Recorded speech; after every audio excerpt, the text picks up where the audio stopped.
समय की बात है, सुल्तानपुर नामक गांव में खुशीलाल नाम का एक किसान रहा करता था। उसकी दो बेटियां थी, सलोनी और दिव्या। सलोनी जितनी सुंदर और गुणवान थी, दिव्या उतनी ही कुरूप और घमंडी लड़की थी। पूरे गांव में सब लोग सलोनी को बहुत पसंद करते थे, लेकिन दिव्या के कुरूप होने के कारण कोई भी गांव वाला उसे पसंद नहीं करता था। एक गांव का दूध वाला था जिसका नाम गबरू था।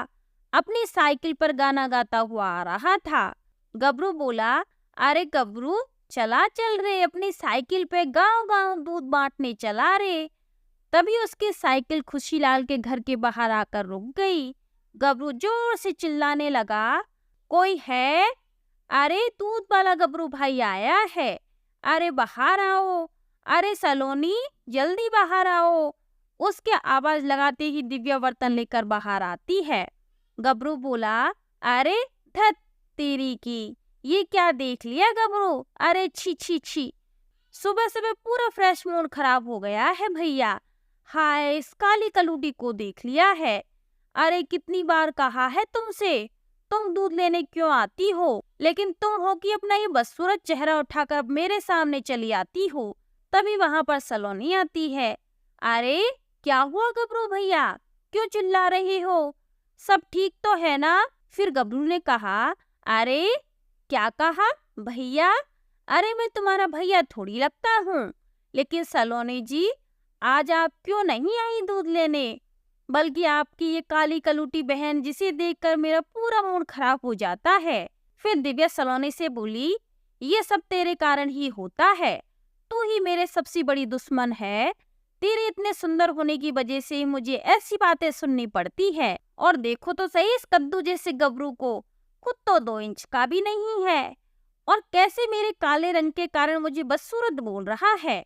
अरे खुद को कभी देखा है तुझे आईने में? आया बड़ा मुझे बदसूरत कहने वाला, चल जा यहाँ से। गबरू बोला, अरे तो ठीक है, भड़कती क्यों है भाई? अरे जा रहा हूँ यहाँ से, अभी जा रहा हूँ। फिर सलोनी बोली, नहीं नहीं दीदी, ऐसा बिल्कुल भी नहीं है। तुम तो मेरी प्यारी बहन हो, तुम जैसी हो मुझे बहुत प्यारी हो, न जाने तुम ऐसा क्यों सोचती हो।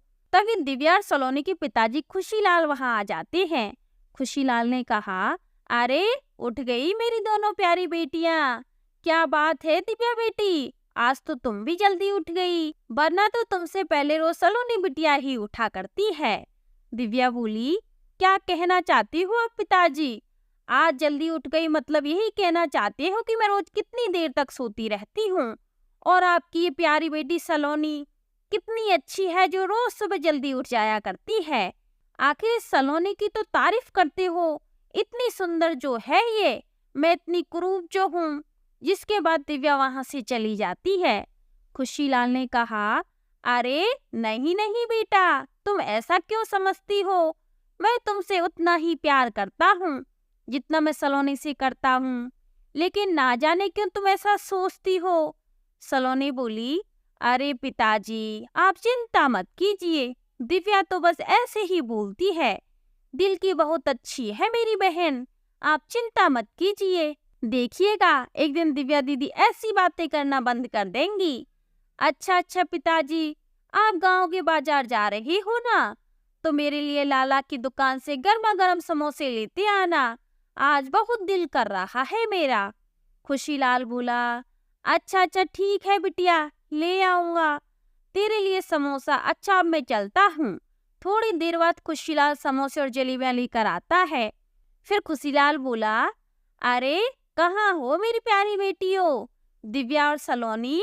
अरे जरा देखो तो सही, मैं तुम्हारे लिए बाजार से समोसे और जलेबी लेकर आया हूँ भाई। अरे देखो देखो, बाहर आओ जरा जल्दी से। सलोनी ने कहा, अरे पिताजी आप आ गए, अरे वाह, कितने सारे समोसे और जलेबियां लेकर आए हैं। वाह वाह वाह, मुझे तो बहुत जोर से भूख लगी है। दिव्या ने कहा, हाँ, ये समोसे और जलेबियां भी पिताजी तेरे लिए ही लाए होंगे। आखिर तो पिताजी की इतनी सुंदर बेटी जो है ना, जा तू ही खा ले सलोनी गर्मा गर्म समोसे और जलेबियां। फिर खुशीलाल बोला, अरे नहीं नहीं दिव्या बेटा, ये समोसे और जलेबियां तो मैं तुम दोनों के लिए ही लाया हूँ। तुम हमेशा ऐसी बातें क्यों करती हो बेटी? तुम भी मुझे उतनी ही प्यारी हो जिस तरह सलोनी। फिर क्यों दिव्या बिटिया ऐसे बोला करती हो तुम? तभी दिव्या चुपके से अपने कमरे से बाहर आती है और रसोई में जाकर देखती कि समोसे और जलेबियां रखी है कि नहीं। फिर दिव्या चुपके से सभी समोसे और जलेबियों में लाल मिर्च मिला देती है और चुपचाप वहां से चली जाती है। जैसे ही सलोनी समोसे और जलेबियां खाती है, मिर्ची की वजह से वो चिल्लाने लगती है। सलोनी बोली, आह, इतनी मिर्च इन जलेबी समोसों में कहाँ से आ गई? हाय, मैं तो मर गई। देखते ही देखते मिर्च की वजह से सलोनी का बुरा हाल हो जाता है। तभी दिव्या सलोनी को छिप कर देखती रहती है। दिव्या बोली, वाह वाह वाह, अब आया ना मजा। अरे वाह सलोनी, तेरी ऐसी हालत देखकर तो मजा ही आ गया मुझे। बेचारी सुंदर सलोनी। अगले दिन दिव्या बोली, अरे सुनो सलोनी, मैं गांव के तालाब से पानी लेने जा रही हूँ। पिताजी आए तो उन्हें बता देना, मेरी बुराई मत करने लग जाना। आई बड़ी पिताजी की लाडली। जिसके बाद दिव्या वहां से अपने हाथ में एक मटकी का घड़ा लिए चल देती है। दिव्या अपने सिर पर मटकी का मटका लिए जा रही थी तो तभी उसे रास्ते में गबरू दिखाई देता है। गबरू दिव्या के ठीक पीछे चल रहा होता है, जिसकी वजह से उसे दिव्या का चेहरा दिखाई नहीं देता। फिर गबरू बोला, अरे ओ हसीना, कहाँ चली जा रही हो? जरा मुड़ के तो पीछे देखो इस गबरू जवान को। गबरू दिव्या के पीछे चलने लगता है। जैसे ही दिव्या पलटकर गबरू को देखती है, गबरू हैरान रह जाता है। फिर दिव्या बोली, क्या बोला रे नासपिटे गबरू? बोल दोबारा, बोल तो सही, तुझे अभी ठीक करती हूँ। गबरू बोला, अरे छी छी छी, तू बदसूरत लड़की है क्या? हट हट, मुझे लगा था कि कोई हसीना जा रही है, लेकिन तू निकली। छी छी छी, ये किसी क्या बोल दिया मैंने? हाय। ऐसे ही बोलता हुआ गबरू वहां से चला जाता है। लेकिन गबरू की इस बात से दिव्या बहुत दुखी हो जाती है। वो आगे चलती है। वो गांव के तालाब के किनारे पहुंच जाती है, जहां पहले से ही गांव की कुछ औरतें तालाब पर पानी भरने आई थी। वो सब दिव्या को देखती अजीब सी शक्ल बना लेती है। पहली औरत बोली, अरे जीजी, ये सुबह सुबह किस काली कलूटी का चेहरा देख लिया? हाय, अब तो पूरा दिन ही खराब हो जाएगा। हाँ। फिर दूसरी औरत बोली, बोल तो बिल्कुल सही रही हो बहन, इस कुरूप दिव्या को देखना तो अपशकुन है। छी छी छी छी, आप देखना इसके इन हाथों से पूरा तालाब अशुद्ध हो जाएगा। तभी सारी औरतें बोलने लगती है। औरतें कहने लगी, अरे हाँ हाँ, इसे दिव्या ने तो पूरा तालाब ही गंदा कर दिया है। दिव्या बोली, क्या कहा तुमने? मेरे इस तालाब को हाथ लगाने से ये अशुद्ध हो जाएगा? मैं अपशकुनी हूँ? रुको, अभी बताती हूँ तुम लोगों को। तभी दिव्या के हाथ में जो मिट्टी का घड़ा था वो उन औरतों पर फेंक कर मारती है, जिसकी वजह से वो औरतें तालाब में गिर जाती है। पहली औरत बोली, हाय, ये क्या किया तूने कुरूप लड़की? देखना तू, हम तेरी शिकायत तेरे पिता खुशीलाल से करेंगे। सूरत तो है ही कुरूप, ऊपर से सीरत भी अच्छी नहीं है। ऐसी बातें सुनकर दिव्या बहुत दुखी हो जाती है और वहां से जंगल की ओर चल पड़ती है। वो एक पेड़ के पास बैठकर रोने लगती है। उसी पेड़ के ऊपर गधेया भूत बैठा था। वो आराम से खर्राटे मारकर सो रहा था कि तभी उसे दिव्या के जोर जोर से रोने की आवाज सुनाई देती है। गधेया भूत बोला, अरे ये कौन है भाई जो इतनी जोरों से रो रहा है? कैसे इंसान लोग हैं, चैन से सोने भी नहीं देते। तभी गधेया भूत दिव्या के पास आता है। गधेया भूत बोला, अरे ओ लड़की, क्यों रो रही हो तुम? क्या तुम्हें नहीं पता ये गधेया भूत का स्थान है? क्यों रोती हो? कौन हो तुम? अरे छी छी छी, कितनी कुरूप लड़की है, कितनी काली कलूटी। हाय हाय, छी छी छी, तुम तो बिल्कुल भी सुंदर नहीं हो। दिव्या उसे देखकर थोड़ा डर जाती है। दिव्या बोली, अरे क्या तुम सचमुच में भूत हो? लेकिन तुम कितने गंदे दिखते हो। छी छी छी, लेकिन तुम भूत हो इसलिए मेरी तरह लोगों के ताने नहीं सुनने पड़ते तुम्हें। मेरे कुरूप होने की वजह से कोई भी मुझे पसंद नहीं करता। अब तुम ही बताओ मैं क्या करूं? अब बस बहुत हुआ, मैं और जीना नहीं चाहती। दिव्या जोर जोर से रोने लगती है। दिव्या को रोता देख गधेया भूत थोड़ा दुखी हो जाता है। गधेया भूत बोला, अरे अच्छा अच्छा ठीक है, लेकिन तुम रोना बंद करो। तुम्हारे रोने की आवाज से ऐसा लगता है कि जैसे मेरे कान फटने वाले हों। हाँ, आखिर मैं भी इमोशनल भूत हूँ और यहाँ आसपास कोई भी भूतों का डॉक्टर नहीं है, लेकिन मैं तुम्हारी मदद कर सकता हूँ। तुम एक कुरूप लड़की से बहुत सुंदर रूप वाली लड़की बन सकती हो। दिव्या बोली, क्या तुम सच बोल रहे हो गधेया भूत? ऐसा हो सकता है? क्या मैं भी सलोनी बहन की तरह सुंदर हो सकती हूँ? फिर तो कोई भी गांव वाला मुझे कुछ भी बोलने की हिम्मत नहीं कर पाएगा। मुझे सभी के तानों से छुटकारा मिल जाएगा। बताओ ना, ऐसा हो सकता है? गधेया भूत बोला, मैं तुम्हें बता तो दूंगा, लेकिन इसके बाद तुम्हें मुझे ककड़ी खिलानी होगी। हाँ, आलू ककड़ी बकड़ी गधेया भूत को बहुत पसंद लगती थी। हा, लेकिन ध्यान रहे लड़की, सबसे सुंदर बनने के बाद अगर तुमने अहंकार किया तो फिर हमेशा के लिए तुम और भी कुरूप हो जाओगी और वापस से कभी भी सुंदर नहीं बन पाओगी और तुम्हें ऐसे ही अपना जीवन बिताना होगा। दिव्या बोली, नहीं नहीं गधेया भूत, मैं कभी भी अहंकार नहीं करूंगी। मैं तुम्हारी ये बात हमेशा ध्यान रखूंगी। हाँ, लेकिन तुम मुझे सबसे सुंदर बना दो, सबसे सुंदर, बहुत सुंदर। गधेया भूत बोला, आलू ककड़ी बकड़ी कुरूप लड़की से तुम बन जाओ सुंदर लड़की। ऐसे बोलते ही देखते ही देखते गधेया भूत अपनी शक्तियों से दिव्या को बहुत सुंदर बना देता है। दिव्या ये देखकर बहुत खुश हो जाती है। फिर दिव्या बोली, अरे वाह, मेरा रंग तो दूध की तरह एकदम सफेद हो गया है। वाह वाह वाह, अब तो मेरी जैसी पूरे गांव में कोई भी नहीं होगी।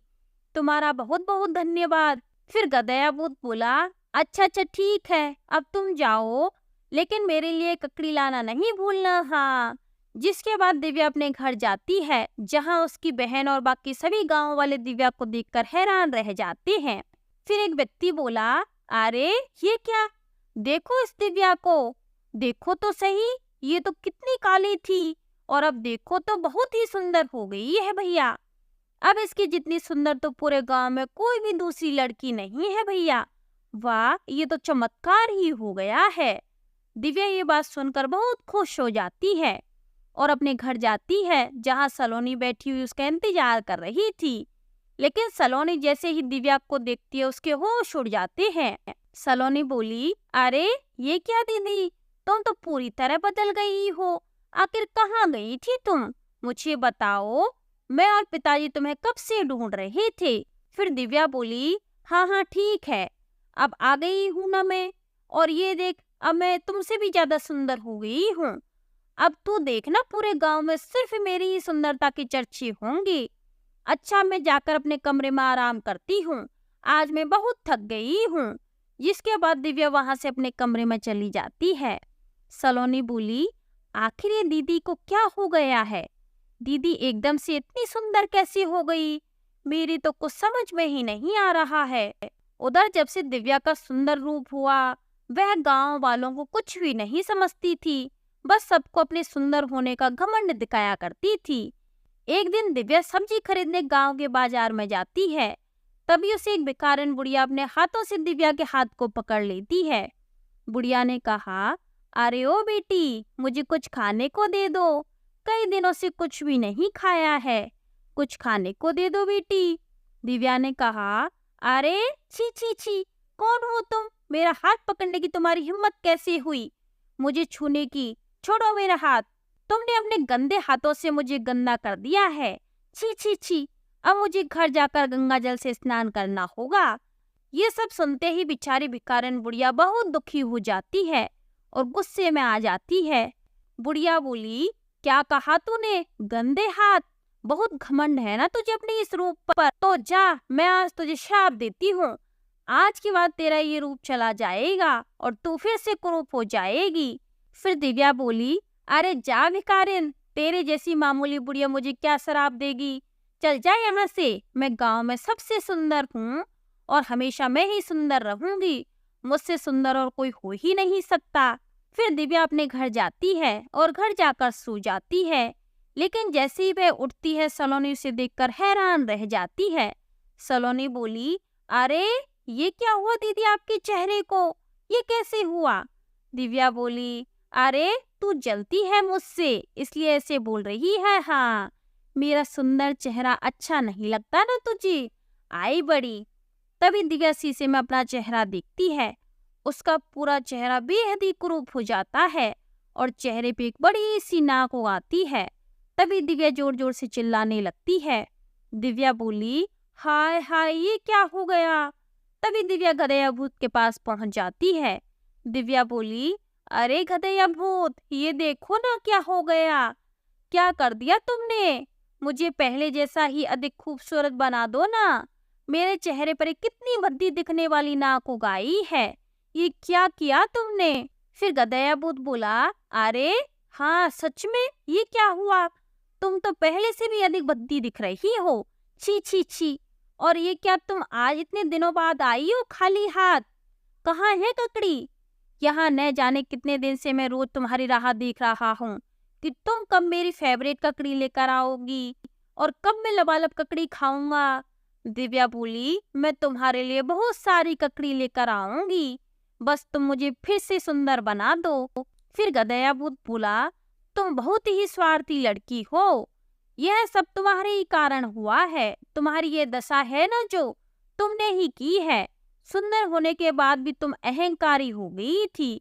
देखो मैं एक बार अपने जादू से तुम्हारी मदद कर सकता था, क्योंकि लोग तुम्हें बहुत ताने मारती थी, लेकिन तुम हो कि सुधरने के नाम ही नहीं ले रही थी। अपने आप को सच में पता नहीं क्या समझने लग गई थी। अब भुगतो, मैं तो चला ककड़ी ढूंढने। यह कहकर गधेया भूत आसमान में उड़ने लगता है और वहां से चला जाता है। गधेया भूत की ऐसी बातें सुनकर दिव्या जोर जोर से रोने लगती है। फिर दिव्या पूरा जीवन अपनी क्रूरता के साथ बिताती है और गांव वाले उसे देखकर उसका खूब मजाक उड़ाते हैं। आखिर उसे अपने अहंकार की बहुत ही भारी कीमत चुकानी पड़ी। तो आज के लिए बस इतना ही। आगे मिलते हैं कोई नई कहानी के साथ।